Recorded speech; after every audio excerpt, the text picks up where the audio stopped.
So what we want to look at today is what we've done at Addiction Treatment Strategies here. We compare and contrast the difference in the AA approach, the moralistic approach, the 12 steps, to what we call a cognitive behavior therapy approach to treating an addiction.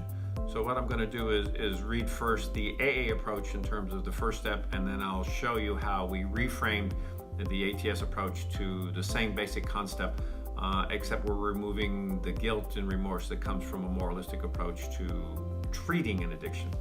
So the AA first step, or step one, is we admitted we were powerless over alcohol, that our lives had become unmanageable. That's the AA first step.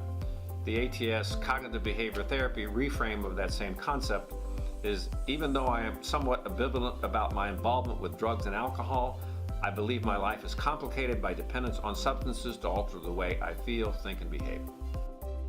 The only thing basically we've done there is taken a moralistic approach away from being powerless and empowered, if you will, empowered the individual to make change on their own. So that's a logical approach to treating an addiction.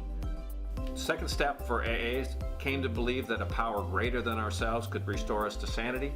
The AA approach, that's that one. The ATS approach is, I believe that through an understanding of an addictive neuropsychological process that affects my behavior, I can begin to understand what's happening to me and make changes in my life.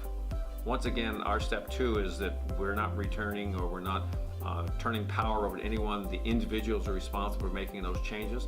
That's not to say that a person shouldn't believe in a higher power. It's just that the higher power should not be responsible for bringing about a personal change for an individual. The individual is responsible for making those changes, specifically behavioral changes. Step three for AA is I made a decision to turn our will and our lives over to the care of God as we understood Him. Our step three is I believe that I am responsible for my behavior and ultimately responsible for changing the way I think about what I am doing. All of step three involves individual responsibility for making those changes and utilizing whatever steps that you can take to become responsible for yourself.